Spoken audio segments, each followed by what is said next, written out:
श्री दुर्गाय नमः। मार्कंडेय पुराण में वर्णित पौराणिक दुर्गा सप्तशती आज भी उतनी ही सच है जितनी दुर्गा सप्तशती की कटु सच्चाई उस काल में थी। प्रकृति को, देवी माँ को रोनने की सच्चाई उस काल में भी थी। जब ये मार्कंडेय पुराण जैसे ग्रंथ लिखे गए, वो वही क्रियाकलाप, वो सच्चाई आज भी दिखाई दे रही है। चाहे कितने ही हजारों सालों, लाखों साल बीत गए हों, जो सच्चाई सामने लाने का प्रयास करता है, जो प्रकृति माँ को बचाना चाहता है, स्त्री शक्ति को बचाना चाहता है, उसको मारने के लिए दुनिया तैयार खड़ी रहती है। कोरोना वायरस देवी माँ प्रकृति के दंड का ही नतीजा है। भोगने का दंड व्यक्तिगत नहीं होता, सामूहिक होता है। क्योंकि यदि कोई प्रकृति को भोग रहा है और दूसरा नहीं भोग रहा है, लेकिन दूसरों को भोगते हुए देख रहा है, तो वह भी बराबर का ही दोषी है। दंड भोगने वाले और देखने वाले दोनों को ही मिलता है। इसीलिए कोरोना वायरस महामारी से इतने ज़्यादा लोगों को दंड मिला।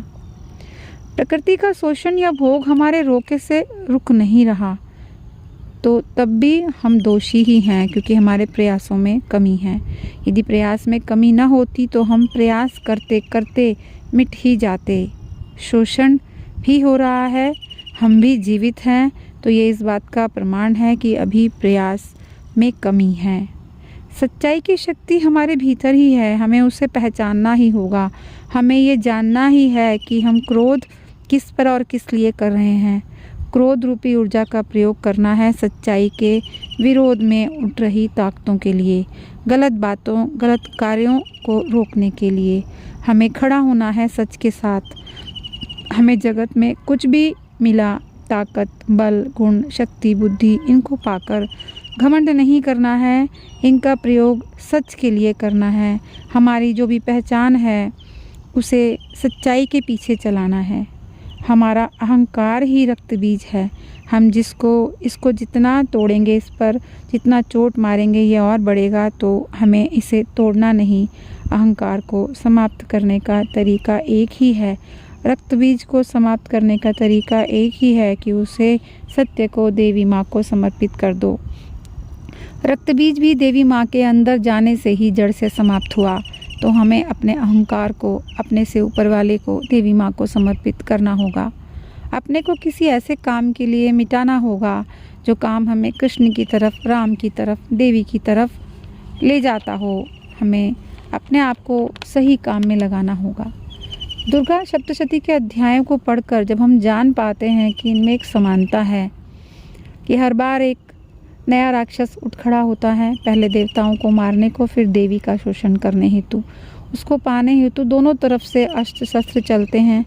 युद्ध चलता रहता है। काल, स्थान, स्थिति, लड़ने वालों के नाम बदल जाते हैं, लेकिन सदियों से चला आ रहा है वो युद्ध, आज भी चल रहा है। नया कुछ नहीं है, सब कुछ पुराना है, कुछ भी नहीं बदला है।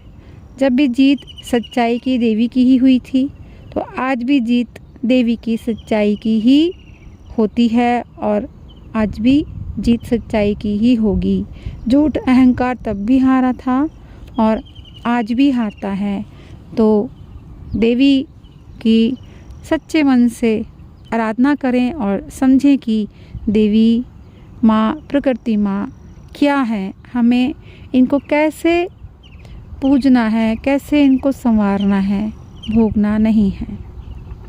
ओम श्री दुर्गाय नमः।